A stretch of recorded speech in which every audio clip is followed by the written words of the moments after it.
So guys, welcome back to the Kirk Miller Podcast. Today, I have a man who is an absolute giant in the world of health, fitness, basically life. Oh, thank you. Life. Life. And I know I've had some monsters on this podcast. I say all jokes aside, but I'm not joking here, right? But Mr. Don Saladino is one of the most globally recognized coaches on the planet. I mean, he's trained some of the most famous actors, celebrities, businessmen, etc., amongst a host of other things. So, Don, mate, I know we're very, very, very, very, very great friends, and I know you are so humble. So I'm going to be squeezing everything out of. Love this guy. No, honestly, I'm going to be squeezing as much out of your story, your background, as physically possible. So be braced for some questions you might not have heard before. But the reason I've been so grateful to have Don on this podcast episode is, yes, on the front end, people maybe know him as a celebrity trainer. You've trained some absolute beasts. Just to give some context, like Wolverine, right? Hugh Jackman in Wolverine. We spoke yesterday, didn't you? You said that sort of catapulted you in the celebrity world. But I mean, you probably lost count of how many actors you've trained. But I don't want this podcast to be defined by just that, Don. For me, you are so much more than that. And I know you're such a humble man, but you're just a beast. He's a phenomenal family man, absolutely relentless, 46 years of age, in phenomenal shape. But I mean, the value I know he's going to bring to today's episode will help you, whether you're a businessman, whether you are someone in a relationship, someone not in a relationship, someone who's healthy, someone who's not healthy. So I'm just massively grateful to have you on today's show, Don. Listen, it was fun to talk about our journey because, you know, it seems like it's 20 years ago. Yeah, it does. I mean, when did we first connect? I mean, you know, I really thought it was closer to like 8 to 10 years. You're saying it's 5 or 6, which I think is bollocks. You say. That's easy. Is that the right way to put it? Bollocks? Did I say it right? It's bollocks. Don, I love you, man, but the English accent is it's not there, brother. It's like me trying to talk American. It's terrible. Come on, I'm having fun. But yeah, I mean, it feels like decades. But I think it was because we were introduced through a mutual friend. Yeah. And the first thing they told me was, you got to meet this guy. You're like, you guys are so similar. You're cut from the same cloth. And you know, and you hear in the beginning, you're like, yeah. Because everyone thinks they're the hardest worker in the room, and everyone's like, you know, whatever. But when you get around people with that work hard and they have values and they want to see you succeed, that's where it becomes special. Because there's so many people out there who say they want to see you succeed, and then they don't really want to. There might be a level of jealousy, envy, whatever it is. But like you and I, we've always genuinely wanted to see each other do well. Whether it's a set in here, like we'll talk trash to each other. But all in all, we're living rep by rep with each other. And I think that shows a good friendship. Yeah, million percent. I mean, just to add even more context to Don, not only is he a great coach, but I think one of the reasons we were first connected as well by that mutual friend was, I've obviously been known in the UK for having covers with the likes of Men's Health, Men's Fitness and all this stuff. And then this mutual friend said, look, Don has also been on all these front covers alongside all of his coaching. Yep. Obviously, you had a fantastic gym in central New York, wasn't it? Drive. That's Drive 495 and Drive 443. Yeah. And just like yourself, I remember when someone says, "Oh, I think you'll get on," and there's this guy. You always question it. You're like, okay, we'll see. Like, how well does this person know me, right? Yeah. He knew us well. So And sometimes there's come on, Don. I mean, you've been in the game longer than me. I mean, Don's 46. I mean, I'm squeezing close to 40 now. Not that Don looks it. He's an absolute machine. He really is. But we've seen a lot of people come and go in this industry. You just took my words. There are a lot of come and goes in this, and there's a lot of people that enter and they're not here for the right reasons. They don't have that level of toughness or resiliency. We keep using the word resiliency. It really is probably my favorite word. Yeah. Because there's going to be more lows than highs. Yeah. And we do things that are very fulfilling in our business now, and trust us, like it has evolved for both of us. Yeah. But when you look back at your book, you look back at your resume, you look back at the decades, there were many lows, and enough to maybe push people in the direction to say, you know, this isn't for me, this is hard. Yeah. Like, you bet your ass it's hard. Like, these sets never get easier in here. You fail to succeed. And that's, I think, a lot of what people don't recognize when embarking in fitness or embarking in business. Like, you need to fail to succeed. Yeah, 100%. Because I think, especially where you're at now, Don, is people they might be seeing the success now on social media and all these business deals and all of these celebrities that you're training. But I mean, let's take you back to where it all started, Don, because I know obviously now people know you as the superhero trainer, the celebrity trainer. Right. I mean, before we go back to your story, just tell some of the listeners, because obviously this will be going out on audio on podcast, and then we have this on YouTube on visual. But I know you'd like to pat this down, but just tell some of the listeners who you've trained. I mean, I mean, listen, I've worked with as many A-list celebrities in Hollywood than any other coach has. I mean, everyone from Emily Blunt to John Krasinski to Blake Lively to Mike Bloomberg, Cindy Crawford, such an array of different types of people, right? So, but I think what was interesting was I learned from all of them. They come into me and they're always in a bit of a vulnerable situation, right? They're coming to you because you're the expert. Yeah. So I always had good experiences with the people I've worked with because I really felt like I was very good at adjusting to the individual that was in front of me. Yeah. It's not about what is the best program or the best exercise. That stuff's easy. Like I really think programming and nutrition, you can find it out. You can figure it out. But how do you adapt to the different personalities? I think that's what makes specific coaches exceptional. Yeah, 100%. So where did it all start? Were you always involved with sport? I know. Obviously, as we shoot this, we're in Don's famous Don Saladino. Yes, it's a beast. So I know things have evolved on that front. But were you always a sporty kid? Yeah, I think for me, my journey started in the second grade. For second grade for the English viewers? Oh, all right. What is the second grade? God, I mean, how old are we? Rob, how old are we in second grade? 7? I mean, 7 years old maybe? Probably about 7 years old, I would think. And I think my journey started around then. I had a bad hearing problem. I had a stutter, which still kind of lingers in there at times. I'm very proud of it now, though. And I think at that time, you're looking at 1980. I mean, if I was born in 77, we're looking at 83, 84, around those years. Yeah. And, back then, I think things were just different. The school systems were different. Yeah. They would take kids like us who had, special needs at the time, and they'd shovel you into a class. So you're in this classroom of like five kids. You were actually in classes of special needs because you stutter. Yeah, because of my hearing, and I was really struggling with my learning, and I was struggling with my confidence. So, at that age, I get put into a classroom with two guys who ended up being in my wedding party. One of them, I was his best man. Yeah. And we just built this bond. Not to drop curses, but we ended up, as we were getting made fun of, we realized we could start kicking everyone's ass because we were a lot stronger than them. So there was this physical element to it where we understood how to stand up for ourselves, and we understood that if you got pushed around, you could get into a fight and you're not being expelled from school like you are today. So I think back then is when it started because, I would come home from school, I'd look at my parents and I just thought it was the worst thing in the world.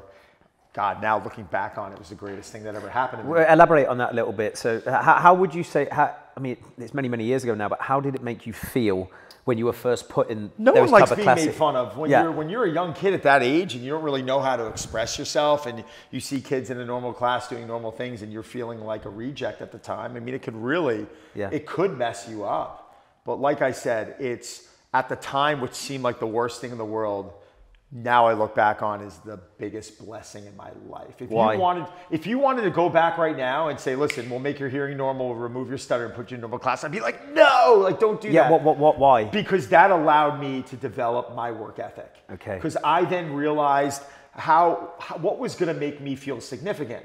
Never forget, my dad was a baseball player in high school, loved the game, and we started having catch and we started playing. Now, my family comes from a catering background.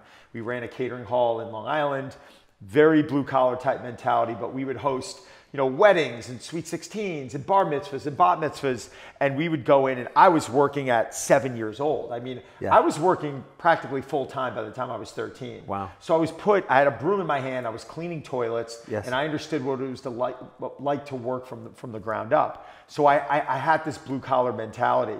But, coming home and being that upset, and then my father saying, let's started working with me a little bit. He'd have his tuxedo on. He'd be going to work on a Friday, Saturday. And I'd be, Dad, can we have a catch? He'd be like, sure, let's have a catch. So I'll never forget it. Probably in about the third grade, we went out. There was an organized baseball game in the elementary school. And I just went out. I was just better than everyone. I was better than What age would this have been? Probably, it's a year or two later. So it's probably 8 years old, right? Yeah. So I remember a year later from when this started happening, I remember just going out and being so much better. And for the first time, I came home to my mom. I remember, I'll never forget it. It was clear as day. I was like, oh my God, I'm good at something. Yeah. And she looked at me and she's like, you'll be good at a lot of things, right? I get choked up even talking about it. But it was probably the most powerful message my mom ever delivered to me. The second will be what I get to later on. So then I developed this obsession over being a good baseball player. Yeah. And then I got in other sports. Like I played high school soccer, right? Not at your level, but I played high school soccer. And I played club hockey, which I loved. And I started swimming in high school. So I didn't realize it, but I got around these team sports and I had a level of leadership that started standing out in me. I love being a leader. Yeah, when sorry, because this is a subject, this is so passionate to me. Yeah. And there's a hell of a lot of entrepreneurs and leaders who are going to be listening to this. Yeah. When did you sort of first start to realize that you love leadership, that you loved stepping up? Because if I think of like your character, maybe this is why we get on and we vibe attracts tribe on so many levels. No one's ever asked me this question. Yeah. I'd probably say maybe a little bit. I mean, I love to stand out, but I think leadership, probably was when I was appointed being a captain of a team, which I think the first times might have been in swimming and in baseball, which is probably around 14, 15 years old. I think when I started really getting good at sport and I saw a lot of the players looking at me in baseball and being like, what are we doing next? Yeah. That was a phenomenal thing for me. Now, not to back up, but around that time, I remember seeing magazine covers. Yes. And I remember, I'll never forget my first influence. I'll never forget watching a show called The Incredible Hulk with an ex-bodybuilder named Lou Ferrigno. Yeah, I remember. Right, and he was green. And I remember looking at this guy, and I remember literally being scared. It was like a dog getting behind but almost being like attracted to this look. I saw this level of power and scariness, and I'm being like, oh my God, like this guy scares me. I was terrified, but I love how he looked. Yeah. And then out of nowhere, I remember seeing Mike O'Hearn on the cover of, I think, Iron Man when he was 20. Mike's, 7, 8 years older than me. So I was probably 15 at the time, or 14, do the math. And then I saw this guy, Frank Seppi. Two of these guys now, which is ironic. Frank is my training partner. we trained with him the other day. One of my closest friends. There's a story to that. I mean, we were walking into Bev Francis Powerhouse Gym. I was 16, and me and my friend Steve, who were really into training there, we were like, hi, Frank. And we were like sitting there, like all excited to see him. Like, hey, guys, he'd walk up. We're all like, man, look at Frank. He's around all these like women. A fanboy. I get it. Yeah, like fanboying him. And then Mike was the same thing. I'm FaceTiming with Mike the other day. So it was, and obviously Arnold Schwarzenegger. So I think there were 4 big influences on me that when I saw how these people were built, and they were all built very similarly. They all had this flow, this level of athleticism to them. I remember watching Arnold run in Running Man, or this movie called Total Recall, and watching someone 240 pounds run with this level of like fluidity where you're like, oh my God, this guy's an athlete. So that to me became, really attractive. And then one summer, I just started hitting the weights. It was probably 10th grade for me. I was about 15, 16 years old. Didn't think anything of it. My dad bought me a universal weight set, chest press, lat pull down, leg extension, leg curl, pec fly, row, dip, and I would just go from station to station. Were you a bit like me, Don, where I remember when I first went to the gym, it's a similar age, around 15, and me and my friend, we used to go to this gym after school, in the centre of Coventry, and because we didn't have a fucking clue what we were doing, I would literally go around every machine doing 3 sets of 10. No, it was actually different. No, I could see how that could happen, but it was 2 hours 2 sessions. Yeah, it's crazy. 2 hours 10 minutes. He's still a nut. He's still a nut. But no, my aunt at the time was really into fitness. She was into like figure and all this stuff, and she wrote me a full body workout. And looking back on it now, it was like 3 days a week. 15, 12, 10 pyramid, and I used these machines. And I remember coming back that summer, I think it was 10th grade, 15, 16 years old, and a couple of the girls in the class came up to me and they were like, oh my God, like what happened? And I was like, oh, really? Like I could do this now and get compliments from women, and I can it's gonna help baseball out? Like boom, I'm in. And then, at that point, like the floodgates just opened, probably a little inconsistent with it. It was until my senior year of high school when I was working, playing summer league baseball. I was good. I committed to go play at Sacred Heart University, which is a Division I school up in Connecticut. And I remember that summer I worked. I played 7 to 9 games a week because I was in a summer travel league where we were all over, but I still worked. And I was training at 10 at night. To the point where my parents, one time I got in trouble and they tried to ground me. And they're like, "You're grounded from the gym." It's not someone stabbing you. I looked at my mom and I was like, "Are you out of your mind?"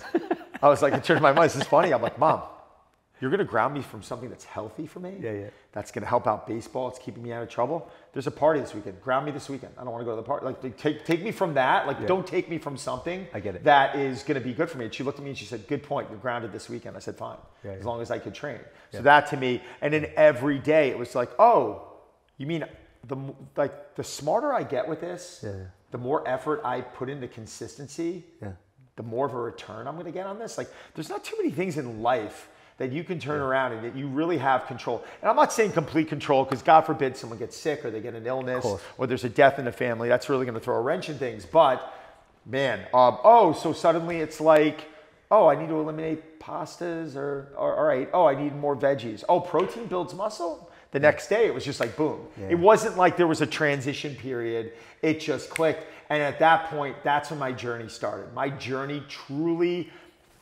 I fully immersed myself in this probably summer of 1995. And at that point, I could probably count on 2 hands how many sessions I've missed. I could probably count on 1 hand how many times I actually was like, "I'm not going to the gym today because of I'm sick," or my wife, even to this day, when my wife delivered and she was I would run home, I'd get a workout, I'd shower, change, and I'd come in. Like, no, like, and my wife understands. She's like, "This is part of my survival. If you need me to be the husband, the business partner, the father that I need to be, I need to clean my side of the street. I cannot let this stuff accumulate. I cannot feel like shit." Because and it sounds selfish, but like, no, like, Kirk, I'll tell you something. The most important client I've ever trained in my life is myself. That is unbelievable. No, and it gives me the chills. It did. I mean, that's just made me stand up big time. I mean, that's insane.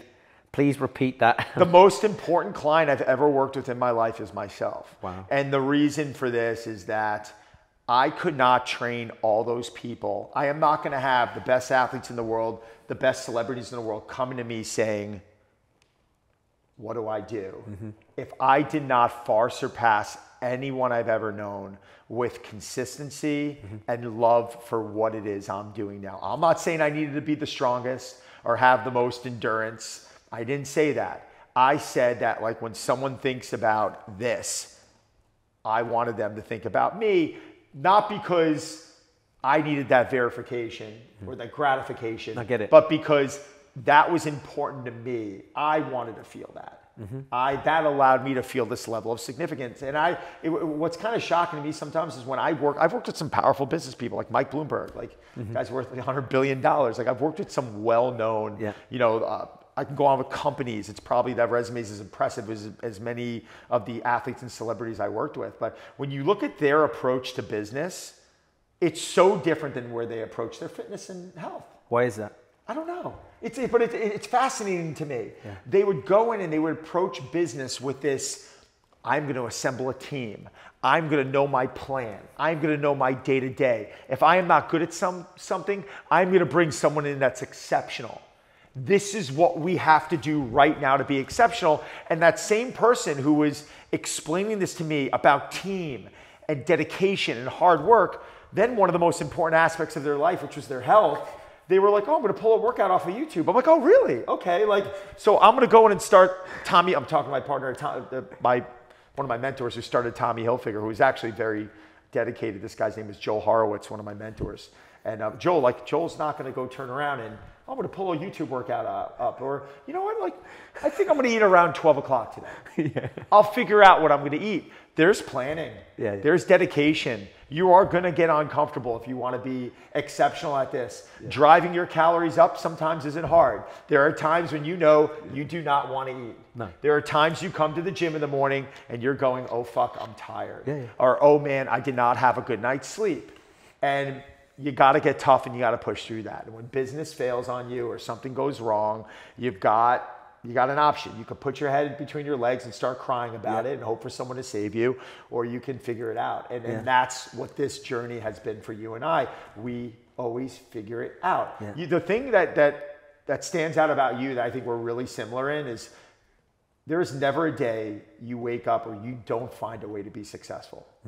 I don't care if you're sick. I don't care if you lost your dog. You're still turning around and you're like, what do I need to do today to kind of rise a little bit? It may not be my best, but what can I do today to kind of stand out? Couldn't agree more, Don. I mean, one of the things I always say is, even on a bad day, have a minimum non-negotiable set of standards with how you train, how you move, how you speak to yourself, how you eat, how you carry yourself. Because just like you've just said there, Don, there are days I don't want to train. I'd say at least half a week, especially when you've got a really high demanding week of business and you've been doing it for years. Right. When you've been doing something for years, it gets a little bit boring sometimes, right? When you're doing the same, me and you, right? We've been doing similar exercises for 30 years. 25 years. And people are looking for this magic, what is this trick? Don is one of my handful of true friends who, for me, have been in peak shape, the likes of yourself, Richard Gazecki.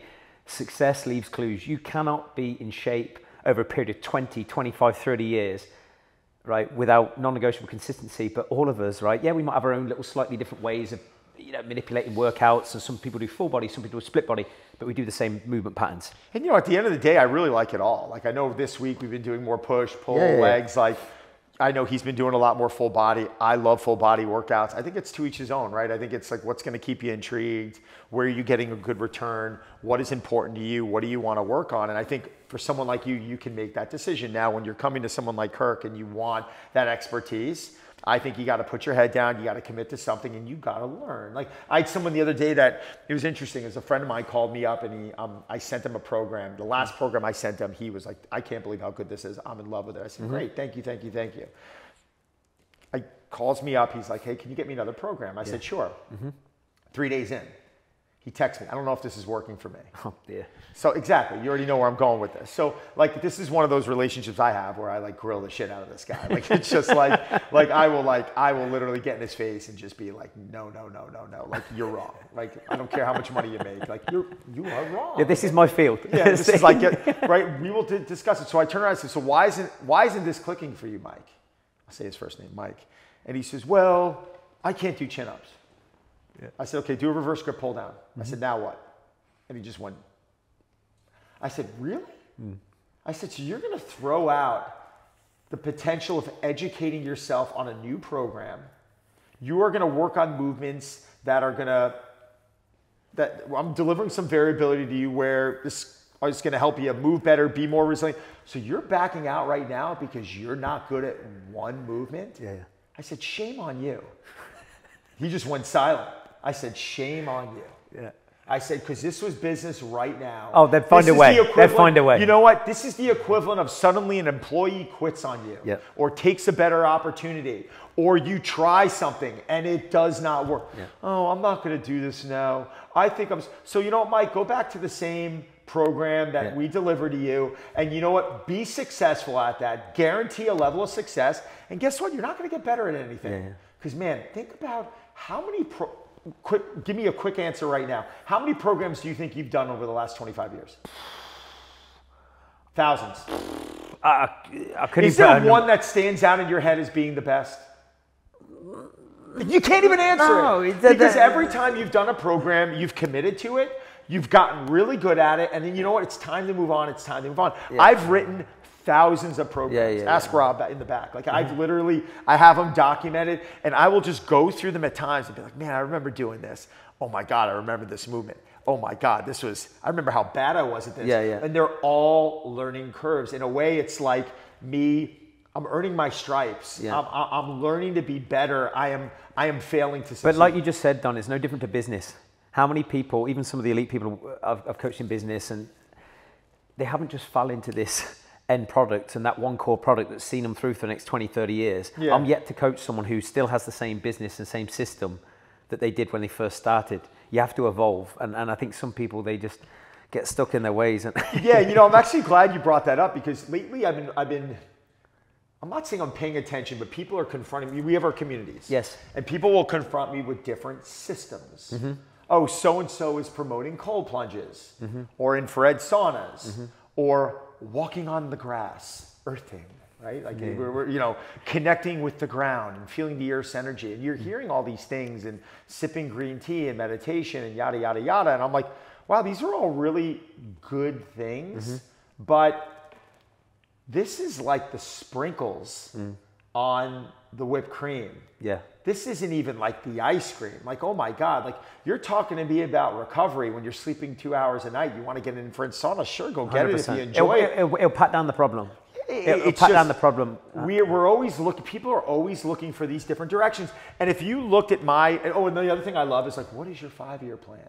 What is your 10-year plan? Yeah. What is your 20-year plan? Like, holy shit, like I've been in business now 25 years. You want to look at my 25-year plan? Like, if you think for a second it looked like this, you're wrong. It was like, like it's a complete clusterfuck because you know what? I had to call audibles. I started as a trainer at Equinox. I launched my own one-on-one business in the year 2000. I raised $5 million of money on my own to go and open a club with my brother, which was a golf fitness training facility. What age was that, Don? I was 27 when I opened my first club. And was that in Central New York? That was in Soho. So I went in, so my overhead a year was $2 million a year. I had a 15-year lease that expired May 31st of 2020, and I exited graciously because I had a more successful business that was built, and I was making a lot more money, and I was a lot happier. Time to move on. But you got to be brave with those decisions, though, haven't you? And you got to be open to like, if there's a better way, I'll go and find it. Right. And but what I was getting at was I was training golfers. And then Hugh Jackman comes up, and then I'm training superheroes. So how did that happen? Not part of my business plan. So obviously you went from being a coach in the gym, and just to strip back again. Right? Yeah. When did you first decide? What age did you decide? Right, I want to be a coach. I want to get people in shape. Because obviously you've done all these sports. 1999. Yeah, and 1999. It was 99. What age would you have been? I was 20. I probably would have been about 21 then. And then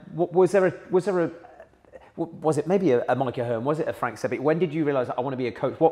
My mom. Yeah. What did she say? Again, it was my mom. I mean, I remember graduating college. I was trying to play professional baseball. I tried out for a couple of teams. I tried out. There was a Mariners, New York Mets. Yeah. Got picked up to play in some independent league. Decided not to do that. Got picked up to play over in Italy. Decided not to do that. Before that, I was literally thinking about becoming a cop. Because I just cared about the gym, and I was going, oh my God, the thought of sitting at a desk for 10 hours a day and not being able to work out was like, it was like a death sentence. Not only that, like, for those who know Don, and I can't even sit here right now. I'm like non-stop. Are you talking about non-exercise activity thermogenesis? You see it right now because I just can't stop moving around. We don't like to label ourselves, but we've probably got traits of ADHD. Oh my God. I just refuse to label myself, right? But even Gabby, she'd not met you until this weekend in person. Laughing at us and she was like, I see what you mean now in terms of, he's like a clone of you. He's like the older brother you didn't know you had. But Don, she went, he doesn't fucking stop. And then Mal says to me, didn't she, about the way I speak?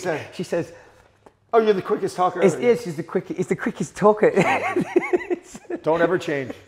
But so I was having a conversation with my mom. She's like, what are you thinking about doing? I'm like, this and that. She's like, why don't you be, I read there's these personal trainers out there. Yeah. And I was like, holy shit, I didn't even think about it. I mean, this was at a time where like personal training wasn't that big. No, it wasn't. It wasn't. So I was like, oh my God. And I was like, well, do they make money? And I remember she turned, it was the second most powerful thing she's ever said to me, maybe even the first, after you're going to be good at a lot of things, which is the first line. She said, don't worry about the money, go after what you love. Amazing. And then she goes, you'll figure out the money, trust me. So I literally, like that, for me, there was this curtain that was lifted. Just off that one conversation of you. It was a 30-second conversation. It was as quick as what I just said to you. Wow. And I literally like typed out my resume that night, threw on a suit the next day. Yeah. And I drove into Manhattan, which from here is about an hour drive. Yeah. I drove to the Midtown Tunnel. When you drive to the Midtown Tunnel, you look up and you can see the Empire State Building right in front of you. So I knew South was left, and I knew North was right. That's all I knew. Yeah. Like I've been in the city 1,000 times, but I would go with my parents. At that age, you're never really driving in. You're never really learning the city. I knew I've been in all different spots. So I literally just started driving up and down, and I'm driving down side streets, and I would pull my car over, and I'd either find parking. I was driving a Chevy Blazer at the time, or I would put a sign, I had a written sign, like lock my keys in the car, be back, so I wouldn't get a ticket. And I'd put my hazards on, and I'd lock the door, and I'd run off. And I would walk into every club, and the clubs would be New York Sport Club, Crunch. There was a club at the time that just opened called Equinox. This is when it was cool. And, you know, I was walking into these spots, Sport Club LA, and I asked for the personal training manager or the manager. I didn't even know about personal training managers. Is there a manager? I'd like to apply for a job as a trainer. And they'd be like, no problem. I was in a suit. And I shook their hand, and they sat down, and they're like, well, what are you doing? I explained my background, and they realized I was pretty well spoken for a young guy. And they were like, yeah, well, we have a training department here, and you know, you'll have to come on, and you'll have to work on the floor, and you'll have to clean up weights, and you'll have to learn the process. But you're going to have to get a national certification. But we also, like Equinox said, we have the Equinox Fitness Training Institute. So there's a school we'll put you through. I was like, oh, that's great. Okay. So I decided to take the job at Equinox. And they train you through the system to get the qualifications, etc. So I went off and I took a certification that I no longer hold. God, I wish I remember the name. I've taken 200 courses, but it was actually it was like a 6-month course. It was like going to school, and it was like almost so I was doing night school, and I was working as a purple shirt, and then my schedule kind of adjusted. And then, you know, I remember cleaning up weights. I was excited. I was actually excited to clean up weights. And I remember starting to help people, and I was never, the best thing that I incorporated at a young age from catering was the service business. So when I saw someone, I never thought about selling sessions, ever. That was not my objective. My objective was to just, I have something I could teach them. Let me teach it to them. Wow. That was it. Yeah. So I would like go up to them, and people would be like, I'm okay, I don't need help. I was like, listen, I'm not trying to sell you anything, but I see you're doing this when you're doing a row. Like, let's try and focus on this. Let me show you. And I'd show them. I'd be like, that's it. My name's Don. Let me know if you need anything. And I'd walk off, and they'd be like that was weird. And the next day I would see the same person. I'd be like, hey, Rob. He'd be like, oh, hey, Don, right? I'd be like, yeah, Don. I'm on the floor if you need anything. And then like a couple more times of helping, the next thing they'd be like, you know, I have a free session at the club. Like, I wasn't going to work with a trainer. I'd love to work with you on it. I was like, yeah, I would love to. Let's go in. And I would go work with them. And then the second the session was over, I would just leave. I wasn't like, oh, do you want to train with me? I wasn't. And it messed people up so much because they were used to this hard sell approach when all I cared about was just getting better. That was it. And then by default, you build it. And then by default, it was so easy for me to build a book. So that was something I lived by for the next 25 years, not even realizing I was doing the right thing. Because I get annoyed. I walk into a clothing store and someone comes over to me. I'm a big boy. If I need help, I'm going to ask for help. I get it. If I walk into a gym to get a workout in, I don't need to feel like 5 sales managers are looking at me. No. Leave me alone. If I like the place and I want to join it, I'm going to join it. I'm an adult. I don't need to get pushed. So I was like, well, if I don't like that, that must be what people aren't going to like. And you know what? I was to this day, it was probably this, when you look back at things that you did when you were younger that were actually right, that was top of the list. Just simply adding value and wowing people, making people feel that good. Don't worry about the money. That they feel indebted to when they need help, you're going to be the person they reach out to. And then I took that same approach and I threw that out at editors now. So when I opened my own clubs and I wanted to get people in, I was like, I'm going to work with them for free. Yeah. Where people would be like, that's crazy. That's your time. Your time's valuable. I'm like, I don't care. My time's valuable. Like, fine. If I'm in front of 10 editors and 7 of them abuse the free session and never come through, that's 3 editors that I can get into a good business relationship with. Oh my God. So that's why, that's why I was able to develop one of the better books out of any coach I've ever met. Like, I've got a Rolodex that's global. I can call people in different countries. I've been on magazine covers. Does my body look good? Sure, I've worked hard at it. It's because of the connections. It's because of the people I got in front of. And I added so much value that they wanted to do things for me as well. And I know Don's obviously painted that a different way, but I just think the many people I know, Don, one of your biggest traits, even Gabby said it, like, you have an unbelievable gift of giving without expectation of expecting anything in return. It's okay. It's like, you're going to get burned. It's going to happen, but you got to look at that as part of the process. Now, I've had editors I've worked with, and I won't mention names, but I had one of them call me up once and was like, can you build a program for me? And I said, absolutely, I'd be more than happy to. So I sat there and I built this 12-week program. Yeah. Took me way too much time. Yes. I wanted it just right. Mm-hmm. And then she started it. I didn't hear from her. And then there was an athlete, a professional athlete that became a trainer that didn't know, I'll be honest, didn't know anything about coaching. I mean, couldn't write a program for my dog. Like, it made no sense, right? It was absolutely like pitiful. And then she's posting about this guy because he had a big social media following. And fine, you know what I did? I just cut her off. Like, it didn't, like, she called me for some articles and I'm like, oh, unfortunately, like, sorry, like, can't do it. Like, I wasn't bitter. I didn't come at her. I wasn't negative, but it was just someone now that I realized wasn't going to have my back. Yeah. And then you start realizing that the team around you, the people around you become really special. Yeah. You know, you realize that suddenly, you know, my buddy who's the editor-in-chief of this magazine comes over and he's like, man, I really got to get a hold of this. Yeah. I'm like, let me call one of my brand partners. And he's like, I can't, what kind of, you've done enough. Like, you should want to do things for people because they're, the people around you are good and it's the right thing to do. And the ones who really have your back, they're the ones that are gonna step up when you need them most. Yeah, no, I totally agree. So what age did you open Drive Club? You know, because obviously that was where I first met Don. And what struck me with that, Don, we spoke about this the other day, didn't we, was I've been in a lot of gyms in London, globally, I suppose. But one of the unique things about that was you had these celebrities, you've got these high net worth individuals, but you still had this down to earth feel. I remember training with me, you and Tone. That what was the crew you said? What was the Gym Mafia? No, Gym Mafia. I just always remember, like, you know, you're in this celebrity gym full of these actors, but you always had the gym mafia. But for me, that come from you at the top, though, didn't it? Because I think sometimes some of the gyms, especially in London and major cities like New York, it's like they're so scared to, you know, demonstrate personality, and ultimately people are coming to gyms to feel good. Yes, to build a body, but ultimately it's an experience. Just like you go to a restaurant for an experience, just like you go on holiday for an experience. You know, but what age did you kick off Drive? Drive opened around 27. I think I started funding at about 25 years old. And did you do that by yourself? And I did it with my brother. Yeah. We didn't know anything either. We were like completely stupid when it came to real estate. But man, I mean, I got my PhD in this stuff. I mean, having a space, and I wouldn't say we had it for a year. I had it for 15 years. Yeah. We went through some tough times. What was the biggest challenge? Because obviously we've got a hell of a lot of entrepreneurs and business owners. Who are listening to this, watching this, and they might look at you now, great business, great family, great shape, all that stuff. But like, what were the biggest challenges that you learned in business during that period?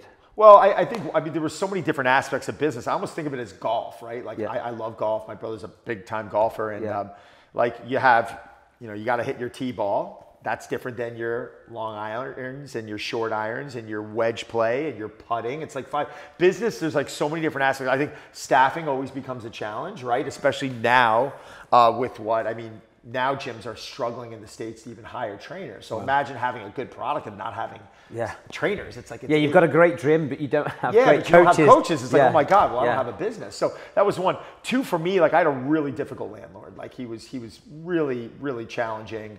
And, you know, that's a completely other story. But I ended things the way that they should have been ended on my end. I paid him out for 15 full years. I did not get a tax. I did not get a rent break during COVID. Wow. I had 3 months left. I paid him the $180,000 I owed him. Yeah. And, you know, and he still wanted more after that. It was like never good enough. So I think that is kind of what also drove me away. I had a more successful business later on after that, and I didn't have to deal with the landlord. So that to me was like more of a reason. But staffing, the landlord, you know, membership can always be a challenge. Like you're never going to be able to make everyone happy. Like at one point we had 5 indoor golf simulators and it dropped to 3. And I did that because we needed more gym floor space. We had 15,000 feet in one of my clubs. And I remember I had like 5 members out of the 400 active come to me and they were like, literally like, you're making a mistake. Like, well, I'm not. Like I'm making a mistake. You know, it's inconveniencing you. Yeah, exactly. It's not a mistake for the business. And, you know, I had to look at him. I said, I'm sorry you feel this way. But it's really right now important that we're able to facilitate what we need to be a successful business. Yeah. And you will still get range time. Yeah. You will still get simulator access. If you're having trouble with it, let me know and I'll make it happen for you. And you know what? They never had a difficult time getting simulator time to hit in. But at the time, they thought, well, it's going to inconvenience me now. So they were doing what's best for them. But if I didn't make that move, the club would have went under. So there were so many challenges. Just regular cost. Our air conditioner was a challenge. Every year, the AC that was installed, I felt like it was between a $20,000 and $30,000 bill every year to just repair it because it kept breaking down. But for us to change it would have cost us $300,000-400,000 grand. So, every year August comes around and, you're losing AC. Or I remember the time where we lost hot water for 3 months because there was a problem in the city where all hot water was gone. So you have members in there taking ice cold showers, which is probably the best thing for them. And I spun it around. I was like, well, great. By the way, you're going to be awake and you're going to feel fantastic. And after a while, they're all looking at me like, this may not be so bad. I'm like, talk to me in January when you're freezing your ass off, coming off the street and you want a hot shower. But yeah, I mean, that's part of being an entrepreneur is that you got to be willing. And I'm sorry, guys, I'm reiterating what you know, but you need to hear it sometimes. You got to be willing to handle a lot of bad. The first time I had to deal with someone in court, I called up one of my mentors and I was really pissed off. And one of my mentors, extremely successful, you guys probably know who this person is. He said, Don, there's not a day that goes by that I'm not on the toilet and someone's trying to sue me. Wow. And I listened to what he said, and though I know he was exaggerating, I get what he was getting at. He's like, you want to be an entrepreneur, this is what you signed up for. Take the rough with the smooth. You got to be willing to deal with this shit. And ever since then, it was, again, one of the best lessons I ever received because I said, dude, toughen up, man. Like, this isn't about sitting there when times are good and you're making money and, you're hitting PRs on every set. Like, how are you going to deal with the bad, I think shows a lot about an individual. Who are your friends when things aren't great? Who are the ones checking in on you? I think you start finding out a lot about people when things aren't going well. Yeah, 100%. How important would you say, because obviously there's a lot of entrepreneurs that go through these ups and downs in business, and I obviously work with this caliber of people too. How important during these tough times was keeping your shit together with your own health, with your own strength? Because I'm sure it was everything. Why? It was everything. I don't, guys. I mean, I was lighting $100,000 on fire every month for a year, which may not seem like a lot of money to you guys, but I had to go borrow over $1 million and I had to work that off in training. So for a trainer to work off $1 million in training, that's a lot of So yeah, I was waking up at 3 a.m. and I was getting to the club at 3:45 and I was training so-and-so from Lehman Brothers because he was paying me X, and I had a car service picking me up in Long Island to take me to Rye, which is an hour and 5-minute ride. I had to be there by 6 a.m. because so-and-so was paying me X, and I had to be back in the city at 8:15 in the morning. Like, I did this for, guys, I did this for 15 years of my career. This wasn't like a year or two that this went on. I worked that money off probably in under 2 years, but which was, I don't know how I did it. But man, it was tough. So when someone complains to me about, risk or some of the, why didn't you just fold it? Because we went personal with the landlord and he was going to take our house and he was going to do all this stuff. So when you're up against a wall, and I'm sure a lot of people can relate, when things went really bad for me was when my highest level of creativity kicked in. That's when you find out what you're made of. That's when I turned around and I was like, oh shit, I've got to come up with $100,000 in 24 hours. I've had my power shut off on me. I've had American Express close my car down. I couldn't get a new American Express card for 2 years. This was like a decade ago. I actually, in my club one day, the power was, Con Ed, who's our electrical company in the city, shut our power down because our bill wasn't paid. And members are going, what's going on? I go, I got to call Con Ed. I have no idea. I knew what was going on. Of course. So you got to fake it to make it. Like, guys, I'm really sorry. Simulators are down right now.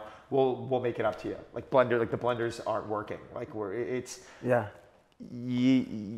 You have no choice but to figure out a way to make it happen. So again, you look back on these times and you at the moment, they seem like the worst things in the world. Yeah. But oh my God, like, I learned to deal with that stuff better. I honestly, like, if I still had my club and I walked in there right now and it was underwater, like a pipe blew, I would be cool as a cucumber, man. I'd be like, okay, let's go. Clean up, we got to shut the water down ASAP. I would know what to do. When a trainer would no-show a client, that's when I would flip my shit. Okay. You get what I'm saying? Yes, of course. Because I remember one time a trainer called me up. He's like, hey, listen, I'm not going to come in today. And I'm like, why? Well, I only have one client. Wow. And I'm like, wow. Who the fuck do you think you are? Oh, no. I said, listen, buddy, I'm not going to mention his, I'm not going to say his name. Not like you guys would know. I just don't like saying that. If you're not in today, we're going to have a problem. Yeah. He didn't show. Shit. So you show up to work the next day. I said, grab your stuff, you're out. No, you're done, man. Yeah. So, but it's a mentality. But that's the stuff I can't. When a major problem happens, I was able to handle it. But when it was just pure stupidity, when it was like, I know the right thing and I'm not going to do it, that's the stuff. Well, it contradicted your values, Don. Yeah, you know, you're someone basically who does not let people down. Oh, and the best lesson about that, by the way, so this was a guy I had working for me that I kept on. He did a good job. A good job. So here he is, he's coming in, he's part-time, training this person, that person, 1 session a week. They're all happy, they're all fine. And I hung with him for about 2 years. Wasn't blown out of the water by him, but he was doing a good job. We left him alone. The second I fired him and I brought new coaches in, they double or tripled the amount of sessions with that person. That person who was training once a week started training 3 times. Why do you think that was? Because they were with a personality that was driving them to want to do more. So because of my level of complacency, and I didn't realize I was being complacent at the time, but because I settled for mediocre, I got a mediocre return. Wow. So you even took responsibility at that point for you? I have to. Which is because what because I looked at him, because if you looked at me and said, is this your best person in here? The answer would have been no. Well, does he do a good job? He does a good job. He's fine. It's like, it's a bullshit answer. I hate the word fine. When you fine to me means fuck you. Like, it really does. Like, how is this soup? Oh, it's fine. How was your workout today? Oh, it's fine. Like, it's pathetic. How's the mattress you slept on last night? Fine. Like, it basically means fuck you. Like, I don't like using the word fine. When someone says the word fine to me, I look at them and I say, what's the real answer? Yeah. Are you happy with it or are you not happy with it? It's fine. Well, I'm going to take that as you not being happy with it. Yeah. Because it's either really good or it's fine or it's bad. Like, I put fine in the same category. So that's the last time I really used that word. He was fine. And then when I realized that, no, I have to always be looking for new locations. I always have to be looking for better trainers. When I took that approach and I took that mentality, when I was always like, all right, let's not get complacent here. That's when things really change. That's just true leadership. I mean, Don, that's maybe again why we get on so well, and also the clientele and the people we respect. It's just a constant state of improvement mentality. Yeah. The biggest thing that we try and preach, even within our coaching team within Built to Last, is complacency. You stay away from complacency because if you're complacent, that body you've built will soon rapidly decline. If you get complacent even with business, that will rapidly decline. You can't take your foot off the pedal. Of course, you need to celebrate your wins, but that word complacency that we're using now, it was first introduced to me by my grandfather, who was one of my mentors. Okay. One of the people that helped me get started with financing. And I mean, this guy, and my grandmother did more for me in life than I can ever explain. Yeah. But he told me at a really young age, he used to grab me, I think I was probably 10 years old, he was saying this to me. Run scared, try harder, and there's no room for complacency. Yeah. And those are terms right now, phrases that people like running scared, oh no, you shouldn't go through life scared. Right? Like, no, you should be worried if things are good right now. Like, I hope you don't sit there and get complacent, or I hope you don't sit there and start saying, things are great. I made a couple $1 million this year.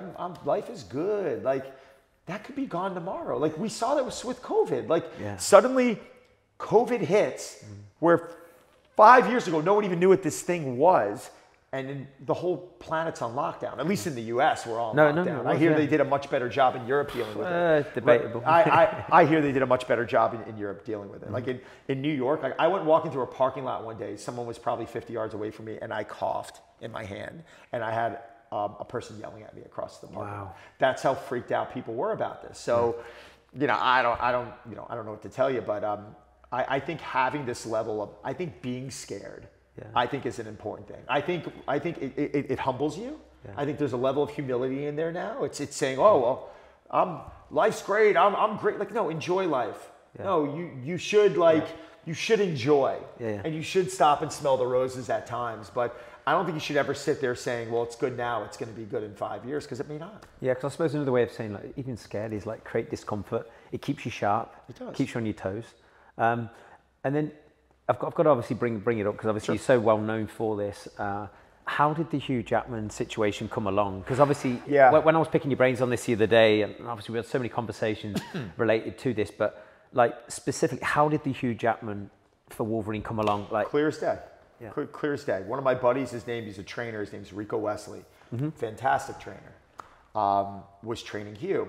And Hugh saw me one day incline dumbbell pressing 120s. I'll never forget it. And I could was this in Drive? This is in Drive. So he was training in Drive. Right. So Rico called me up. He's like, I have this guy, Hugh Jackman. I'm like, I've heard of him. Like he was big, but he wasn't what he is today. Yeah. So, do you mind if I bring him in? I said, great. I said, listen, I don't even know what deal. I worked out with him. It was something very favorable to Rico. I loved Rico. He was a great coach. Yeah. And I remember Hugh watching me on the 120s, and we started talking and this and that. He started asking me questions, and he comes to me one day and he's like, listen, I'd like to train with you. And I'm like, I got freaked out because he's working with Rico. Yeah.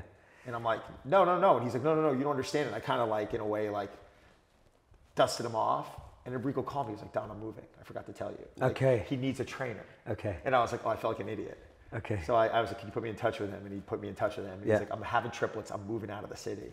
And Rico would have still been training him if it wasn't for the fact that I need to be very clear there. Rico was a great coach. So, I inherited him from Rico and started working with him. And at the time, there was no Instagram. Like, maybe it was out. No one knew about it. Facebook might have been out. I had no idea. This was 16 years ago. I remember because I worked with him for a year, and then he invited me to come to Australia with him to work with him. And we were delivering Amelia in August. So it was right around that time. Okay. Amelia. So that's got to be 16 years ago already. And I remember a couple times he goes, let's do some press. And I said, no.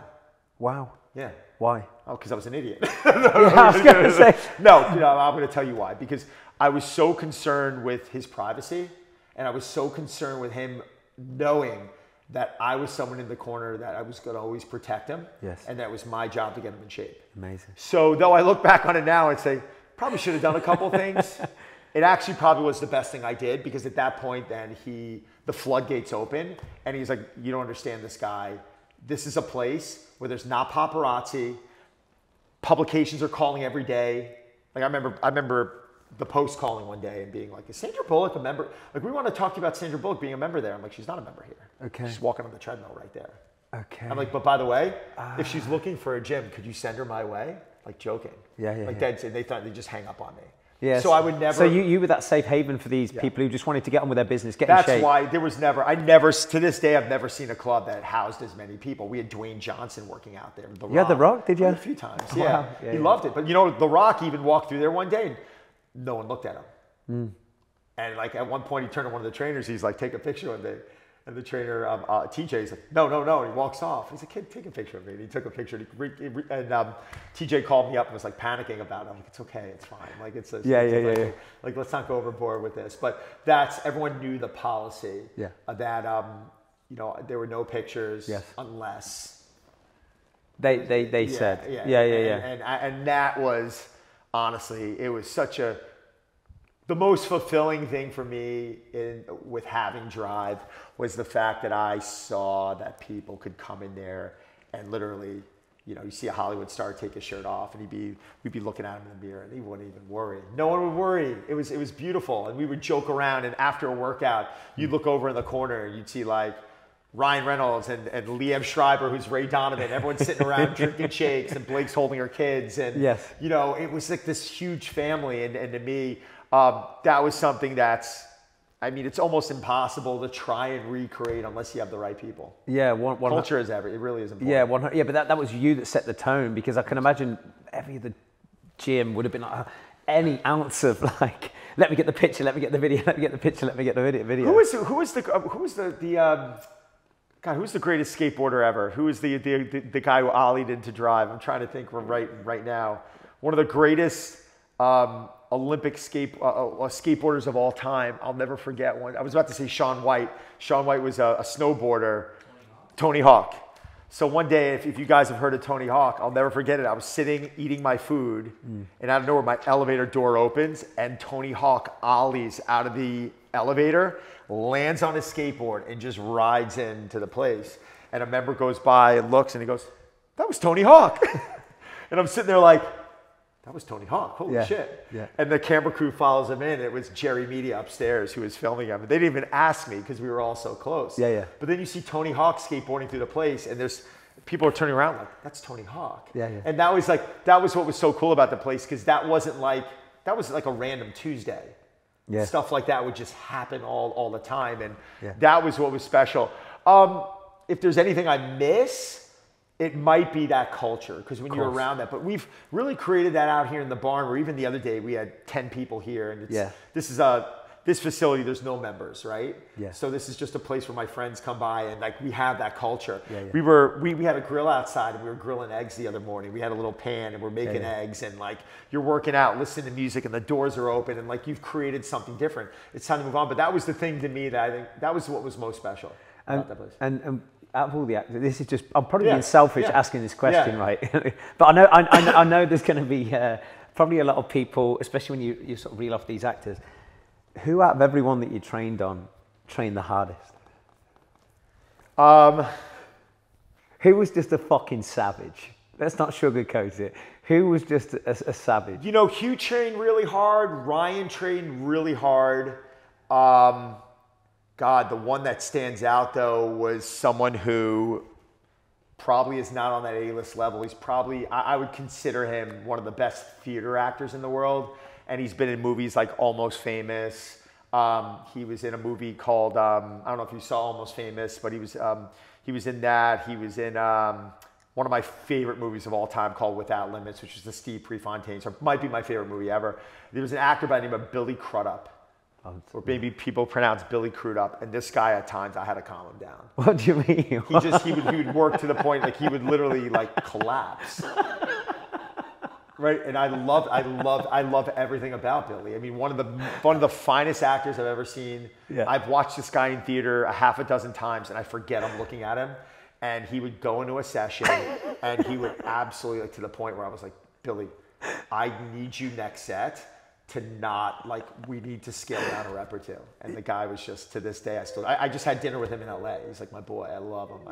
But phenomenal. He dates Naomi Watts now, who's a big Hollywood actor. But Billy was, when I started working with Billy, he was a beast. But yeah, Hugh was really strong, really tough, for Hollywood standards.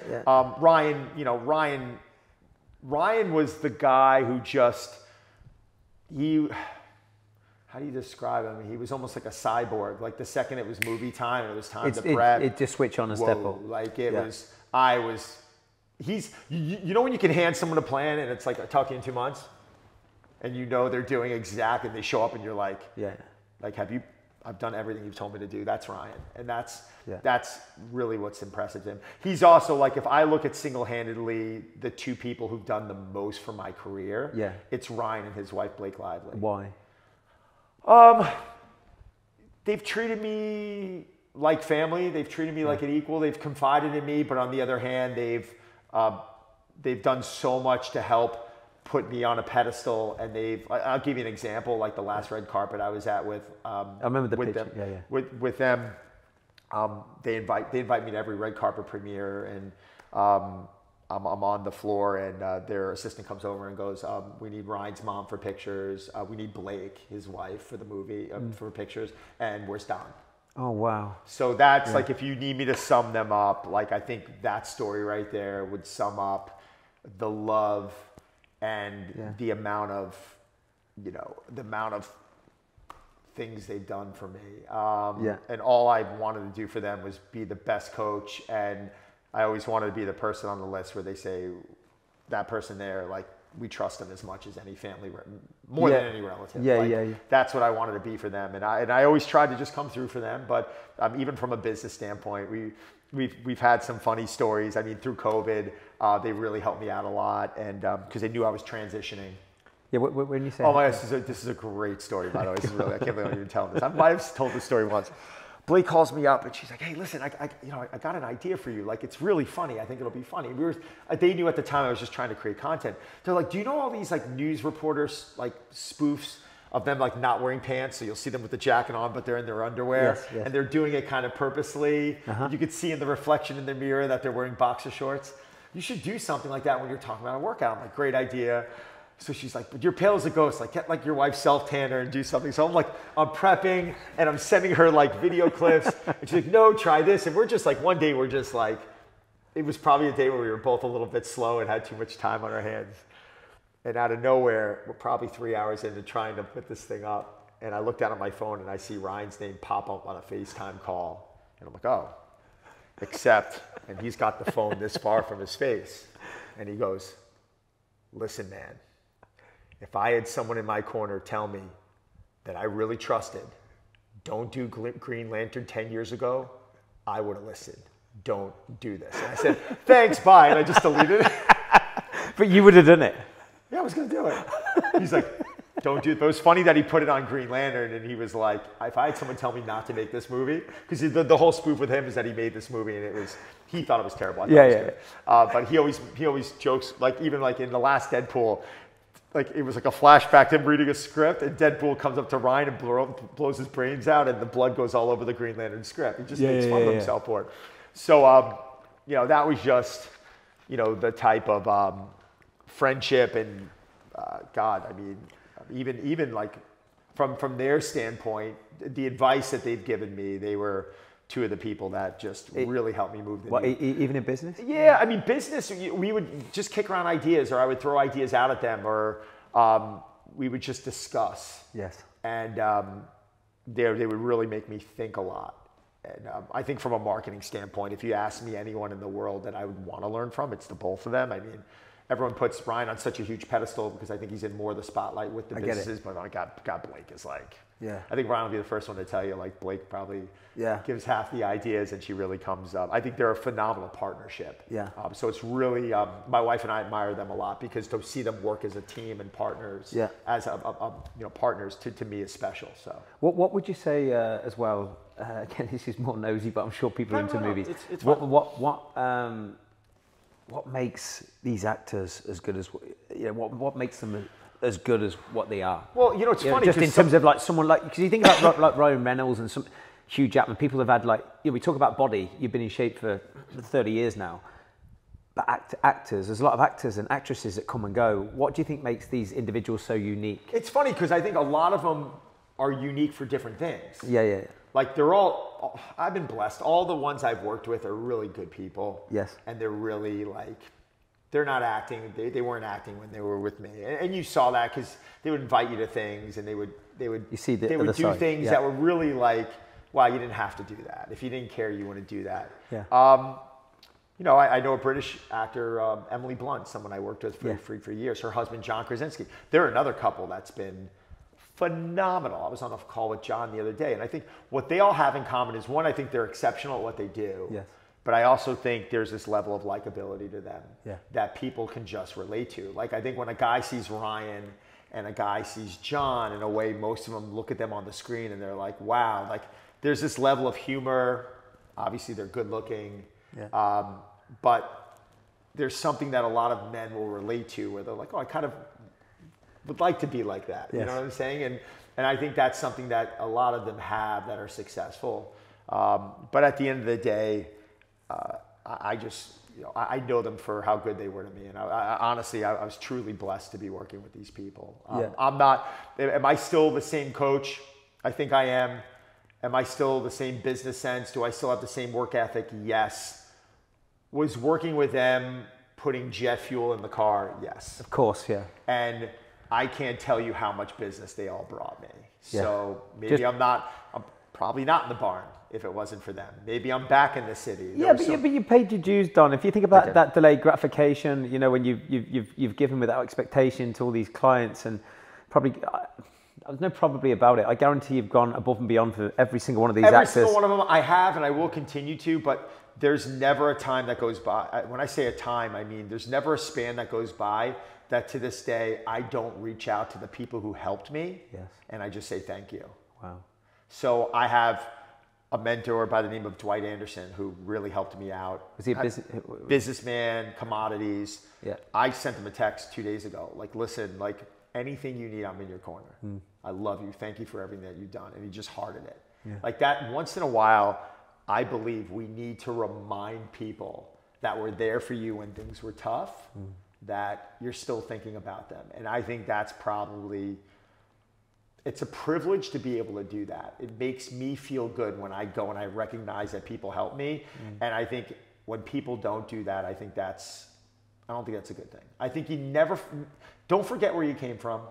Don't forget the people who helped you. I don't really know what self-made is, by the way. Like I hear that term self-made, like I'm self-made. And I'm like, I've never met anyone that's self-made. Like I definitely wasn't self-made. I had help. I had people bail me out of shit. I had people lend me money. I had opportunities. I had clients turn around and post for me. Like if you want to know the opposite of the definition of self-made, like my name should be in the dictionary.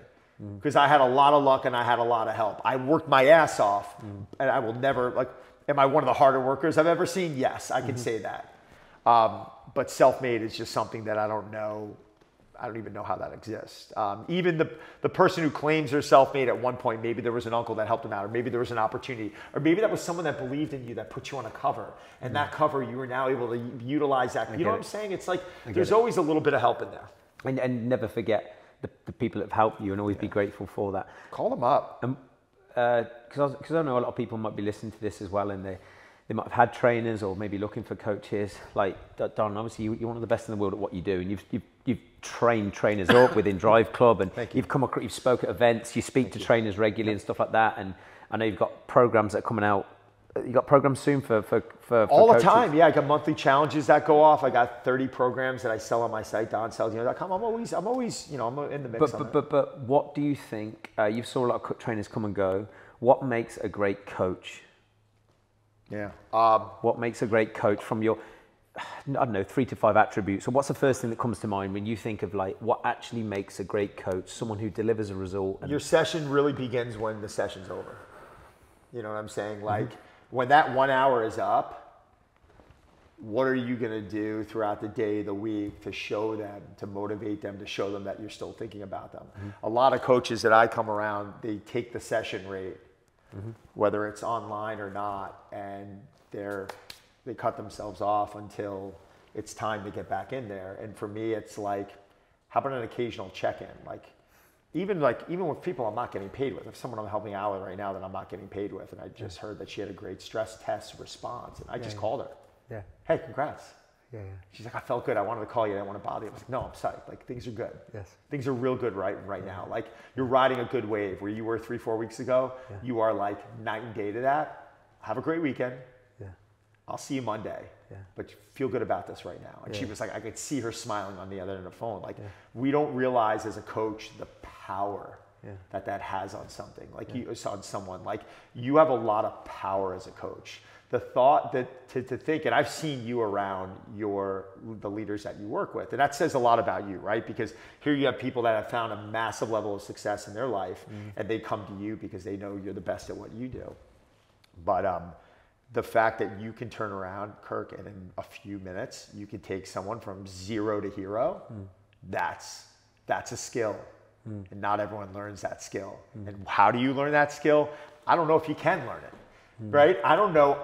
I am not sure if it's something you can teach. Now, I'm sure you can. Let me rephrase that. But I think to be truly authentic with it, there's things with upbringing, work, playing football at that level. Maybe it was a coach. Maybe it was a parent. Yeah. Maybe I had a client of mine recently said, who was a great father, said that my father was a motherfucker.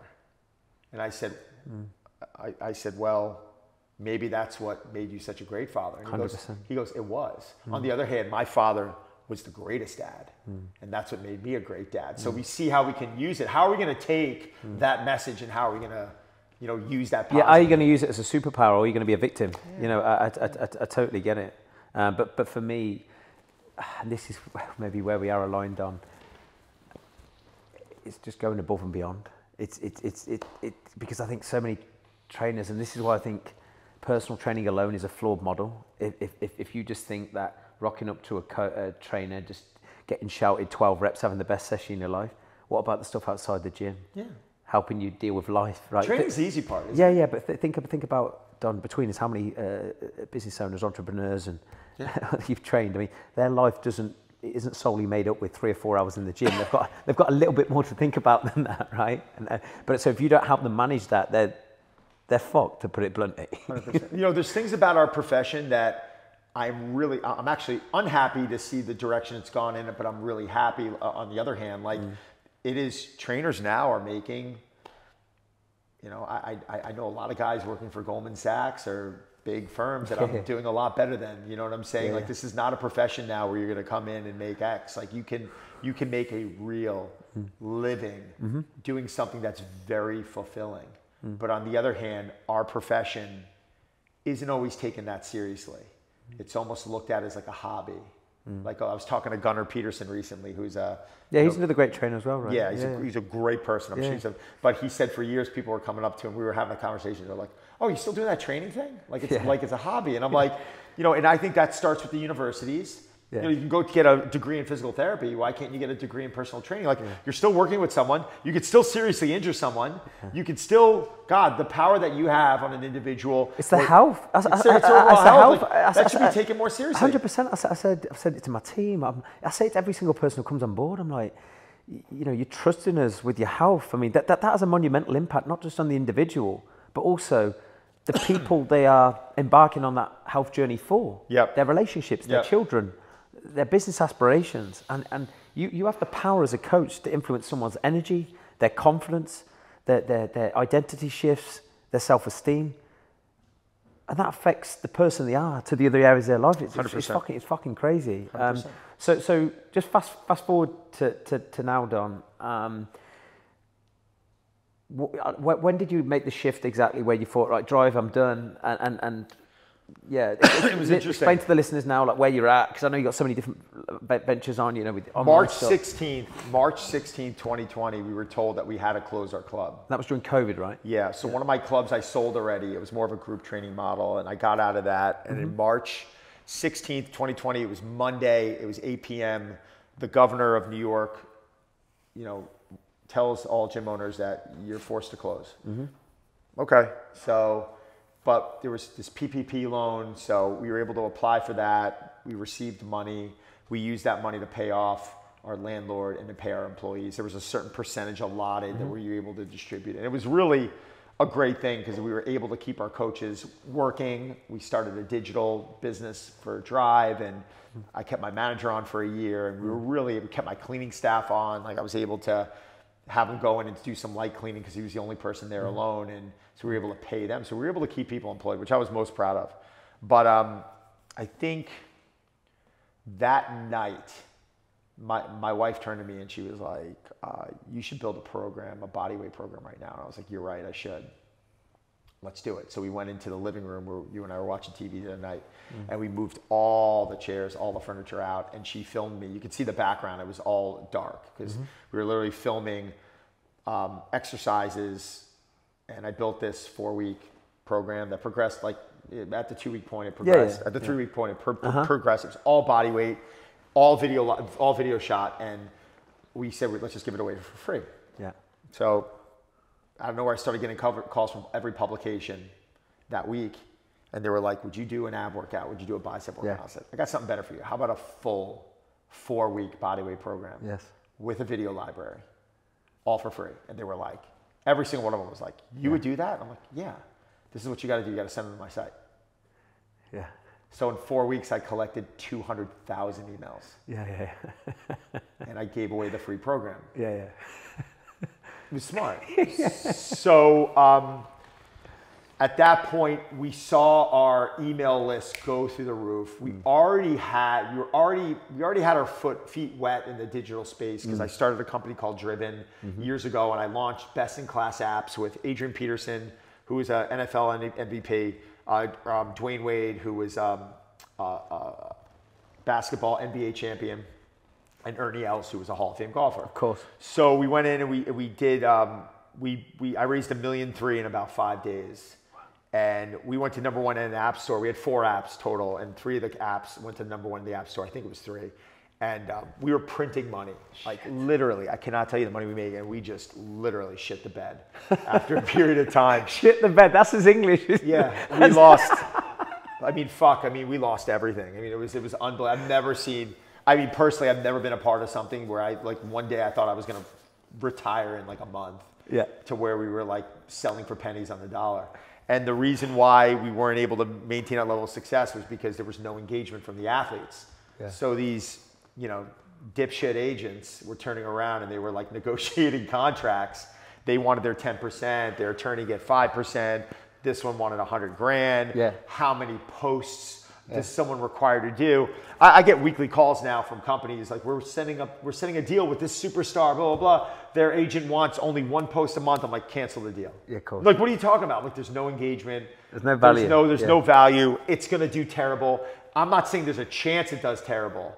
I will literally auction off my nuts if this thing doesn't, if this thing does well, I will literally give my balls away. Like, so sorry guys.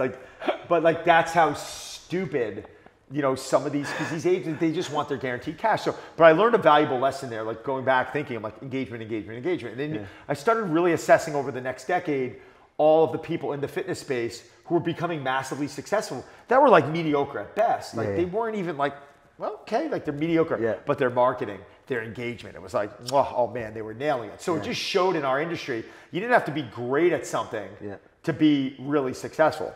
You take someone who's good at what they do and you put some marketing power behind it, sky's the limit. You can do whatever you want. So 2020 came, we got those 200,000 emails. Then out of nowhere, oh my God, this is crazy. The most I've ever worked out in my life was that month. Just the amount you were filming? I had to do 3 to 5 live workouts a day. Yeah. 5 to 6 days a week. And me being a lunatic, I would get my lift first because all the workouts were body weight. And you wanted to and I was like, I needed to move iron. So you're doing 4 sessions a day? Minimum. So Mel 28 sessions. So Mel counted in month 1. I trained between 130 and 150 workouts that month. Think about what I just said there. I don't know if there's a human being that's done that's more than most do a year. Dude, I lost like 12 pounds. And I was eating I'm a clean eater, but it got to the point where I was so hungry. We were ordering, there was a pizza place I thought I'm gonna just get them in, bar pies. I'm eating pasta, I'm still losing weight. I'm taking my shirt off. I'm dry. I'm holy, I think I got COVID that week. And we went in for a test. It was negative. I'm going down to the workout. I'm pouring sweat. I'm like, Mel, I look like shit. She's like, you can't work out right now. I'm like, I have to. I can't cancel this. This is our family's life is on the line here. I'm making it sound like I'm literally going out and hunting our food and our kids are sitting there starving. I'm like, if I don't do this, our family's going to starve and we're going to die. This is what I'm saying to my wife. And I would go into a workout. Within 5 minutes, I'm pouring sweat. And I'm like, guys, I'm sweating a lot right now. It's really hot in here and I might be sick, but we got to get it in. Let's go. And in between workout, I was taking 5-6 showers a day because I'd have to go shower and change. Yeah. I was a disaster. So finally that fizzled, but it was the best thing I could have done. It was incredible. But that's how I started. So then we launched a company called Dino Brands. Our last name's Saladino, Dino Brands. And that's where we, went, online and we developed the challenger community. My app company was already up and going. I had a digital product out already and that obviously did very well in that period of time. And then we started selling programs globally. Yeah. And then I started tying in the brands that I work with through this and it really became a system. It really became a business and it was the most fun I had at work. Ever. Yeah. I mean, even when I opened a gym, there was this we got to pay rent. This is right now is at the time it was all upside and it was just opportunity. So it was all right, this feels right. Work was fun.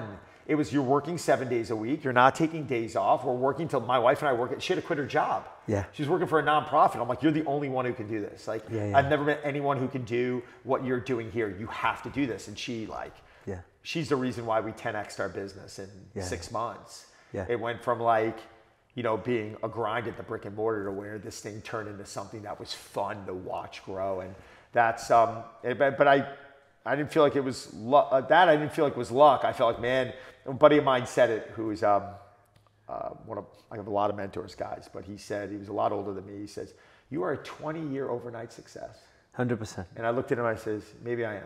Yeah. But it's like, it wasn't like those 20 years the little things I would have done differently, that would have been easier, maybe.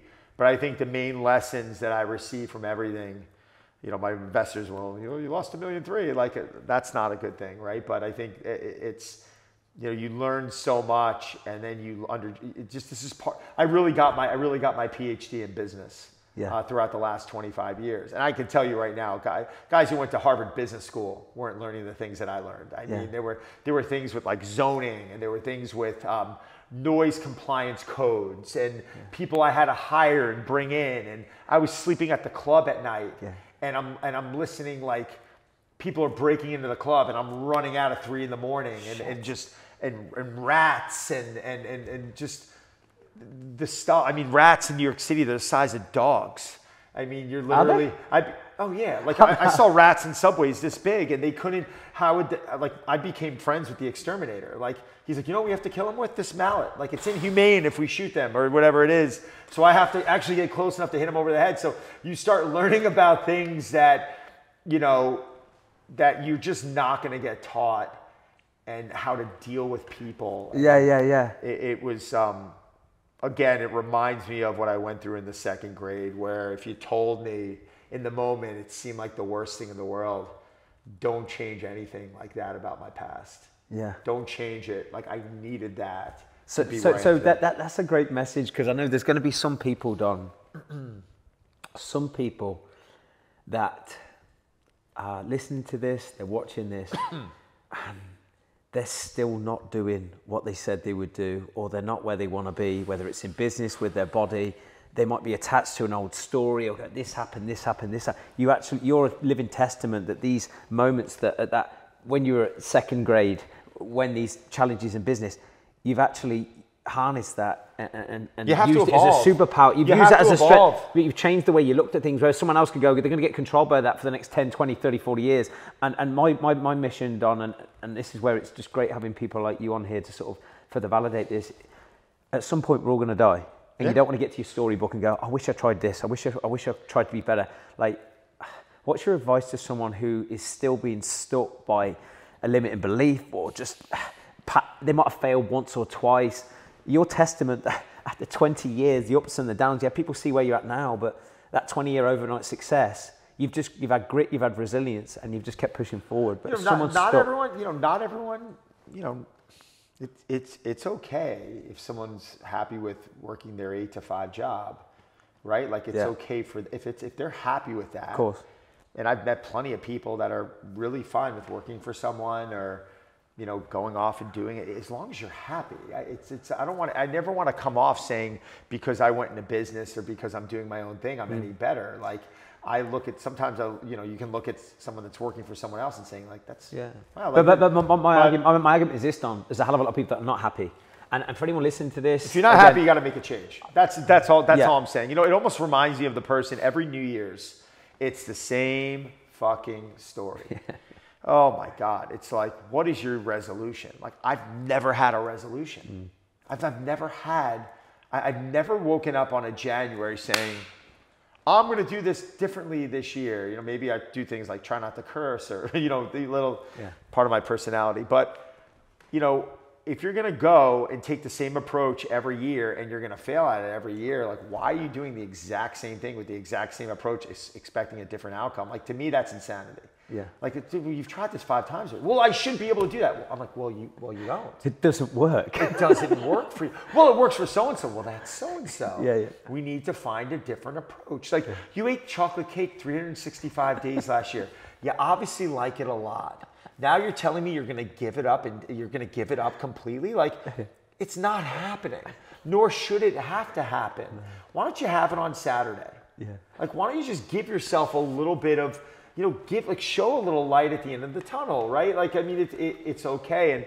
And I think that's where the tragedy is, because people end up going through life and they're just upset. At a certain point, and you and I were there, we spoke about alcohol, right? Like, you and I have talked about this. Yeah. There was a time in our life where we weren't any different than we are now during the week, but the weekends would roll around and it was a party. Yeah. Trainers were notorious for it. You'd go out, you'd booze, you'd party, you'd get completely torched 2 nights in a row. Yeah. You'd wake up Sunday, you'd eat like you're going to the electric chair, and then Monday you'd wake up, you train, you eat normal, you were back at it. Tuesday, it's like you were fine. And after a certain period of time, you start having a few weekends where you don't do that. Yeah.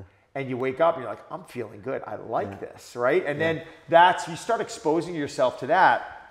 Then, thinking about those weekends now give me anxiety. It's not what makes me happy anymore. Well, I think the key thing is this. I mean, we spoke about the alcohol thing. It's like I've done it less and less each year, and I'm not judging on anyone. And I've spoke about on podcasts how you can certainly stay in shape with alcohol and your favorite foods and all this stuff. But one question I ask myself at the end of every year, it's not necessarily a resolution, but I always evaluate with logic, Don, and I say to myself, in relation to where I want to go this year, which habits are holding me back most? Smart. Or are going to slow me down in pursuit of that? Or who?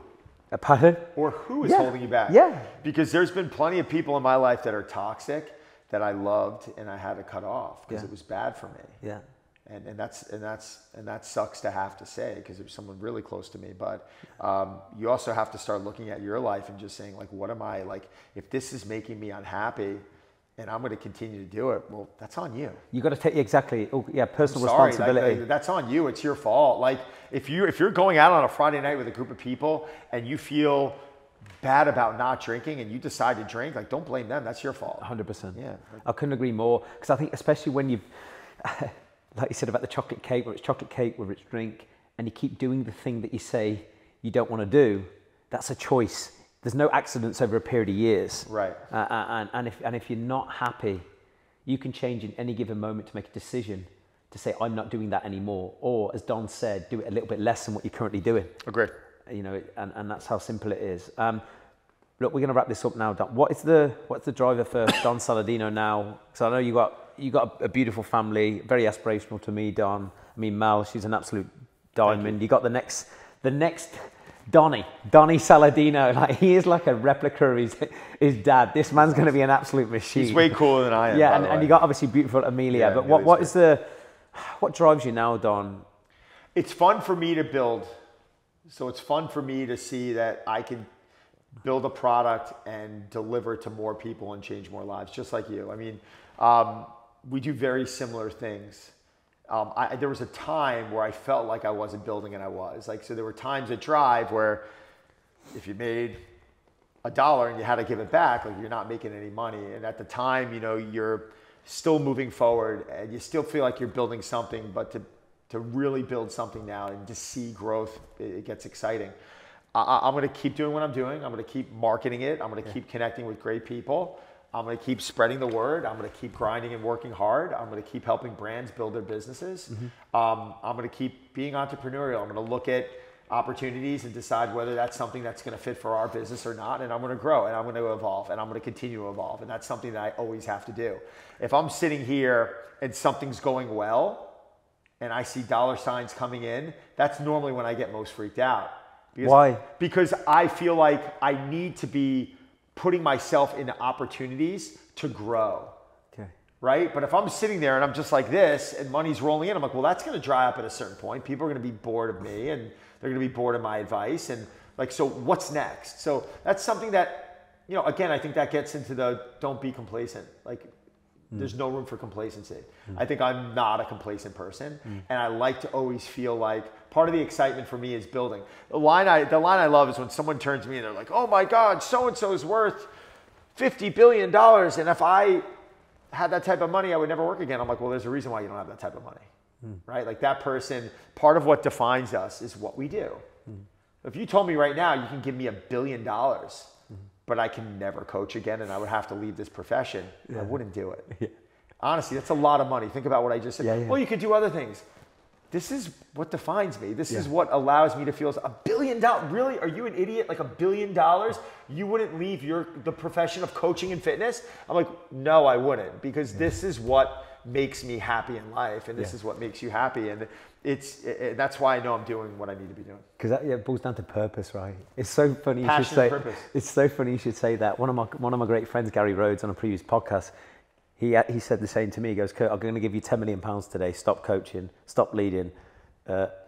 You would think about it, but you had to for a second. You're like, he went, Kurt. He goes, you'd be back drinking, getting off your tits on drugs every week. It wouldn't make you happy. It wouldn't make you happy. You wouldn't even do that. You would.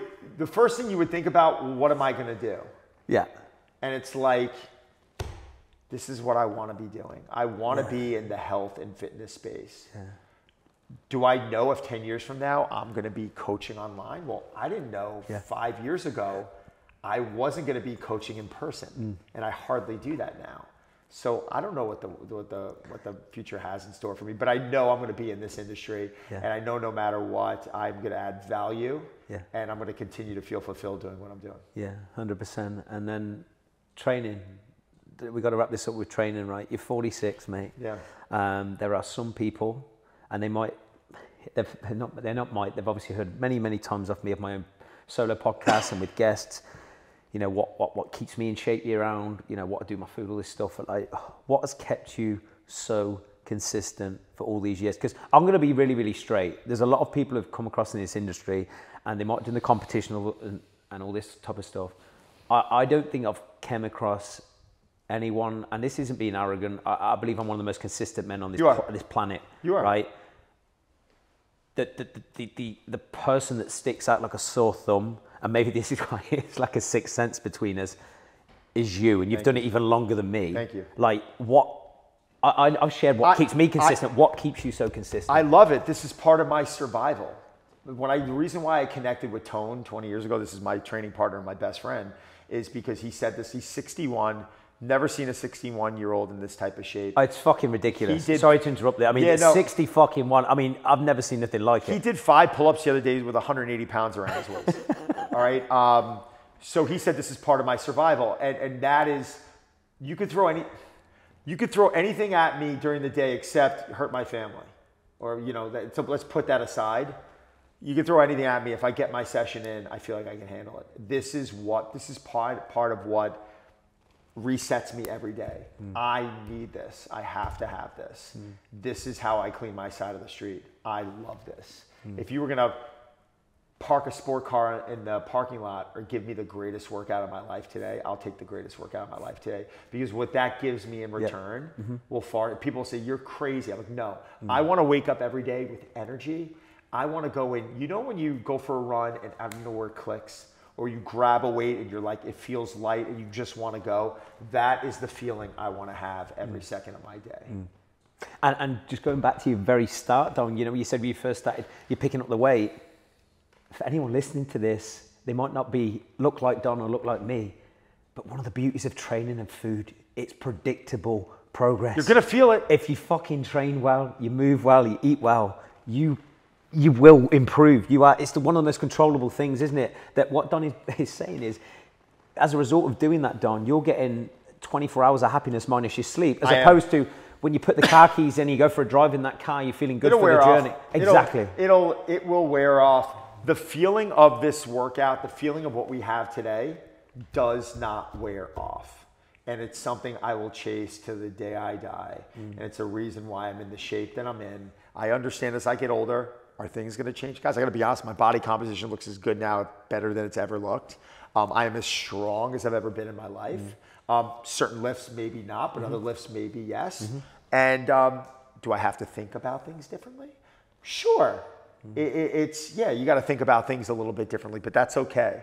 And I think it's that experience also, which is a reason why we are a leader in our industry, and we can give that type of advice, is because we're going through it. I don't.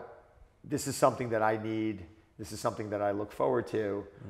It's not always easy, but I feel like in wrapping it all up, chase a feeling.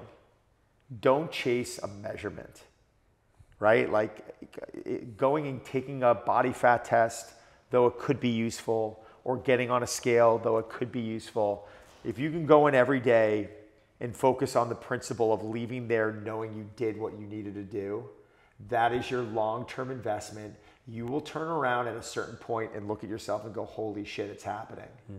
But the problem out there is that we just focus on a number. I turned to a woman recently. I need to lose 10 pounds. I said, well, let me check you on one thing. I said, if I told you I need you to gain 10 pounds and you would wake up and look exactly the way you wanted to look, would you take that? And she was like, I'm like, I just said you gain 10 pounds, but you look exactly the way you want to look and you have the energy level. Yeah? Why is it taking you so long to answer this? Yeah.